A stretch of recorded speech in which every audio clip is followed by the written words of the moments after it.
ટેક્સાસની ડેલાસ કાઉન્ટીમાં motel ચલાવતા Indian Chandra નાગમલૈયાની ધારદાર હથિયારના ઘા ઝીકી અત્યંત ઘાતકી રીતે હત્યા કરનારા ક્યુબન ઇલીગલ ઇમિગ્રન્ટ સામે કેપિટલ મર્ડરનો ચાર્જ લગાવવામાં આવ્યો છે. આરોપ હેઠળ તેને કોઈ પેરોલ વિના આજીવન કેદથી લઈને મોતની સજા પણ થઈ શકે છે. યોર્દાનીસ કોબોસ માર્ટિનેઝ નામના હત્યારાએ સપ્ટેમ્બર 10ના રોજ બોબ તરીકે ઓળખાતા ચંદ્રા નાગમલૈયાની સવારના સમયે મોટેલની અંદર જ હત્યા કરી હતી, જેના સીસીટીવી ફૂટેજ પણ તે વખતે ખૂબ જ વાયરલ થયા હતા. આ કેસમાં હત્યારો 2021માં સેન આન્ટોનિયોથી ડલાસ આવ્યો હતો અને પછી તેણે આ મોટેલમાં કામ કરવાનું શરૂ કર્યું હતું.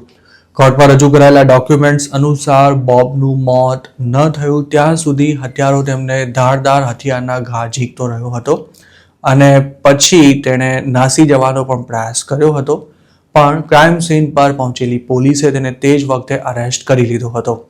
બોબનો હત્યારો હાલ ડલાસ કાઉન્ટી જેલમાં છે અને તેના પર આઈસ દ્વારા ઇમિગ્રેશન ડિટેનર પણ લગાવવામાં આવ્યું છે. યોર્દાનીસની ક્યુબામાં પણ ક્રિમિનલ હિસ્ટ્રી હોવાથી તેને અમેરિકાથી ડિપોર્ટ કરવાના પ્રયાસો સફળ નહોતા થયા.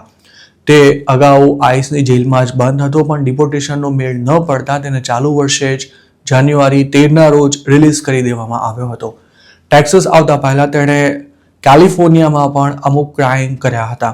મૃતક નાગમલૈયા 2020માં બેંગ્લોરથી અમેરિકા શિફ્ટ થયા હતા અને તેઓ મોટેલ ઇન્ડસ્ટ્રીમાં આગળ વધવા માંગતા હતા. જે મોટેલમાં તેમની હત્યા થઈ હતી તેને તેઓ ઘણા સમયથી મેનેજ કરી રહ્યા હતા અને ફેમિલી સાથે તે આ જ મોટેલમાં રહેતા પણ હતા. ડાઉનટાઉન સૂટ્સ નામની આ મોટેલના ઓનર એક ગુજરાતી છે, જેમણે બોબને તેનું સંચાલન સોંપ્યું હતું. બોબ પોતાની પત્ની અને દીકરાને વિલાપ કરતા છોડી ગયા છે. આ ઘટના બાદ તેમના ફેમિલી મેમ્બર્સને હેલ્પ કરવા માટે તન્મય પટેલ નામના એક ગુજરાતીએ ક્રાઉડ ફંડિંગ શરૂ કર્યું હતું.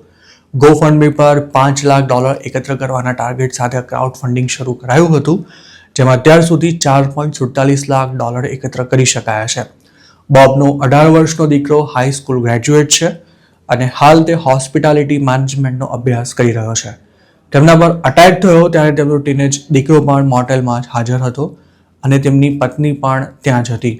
આ બંનેએ પોતાના જીવના જોખમે પણ બોબને બચાવવાના ખૂબ જ પ્રયાસ કર્યા હતા, પરંતુ હત્યારાના માથે ત્યારે જાણે લોહી સવાર થયું હોય તેમ તે બોબને છોડવા માટે જ તૈયાર નહોતો.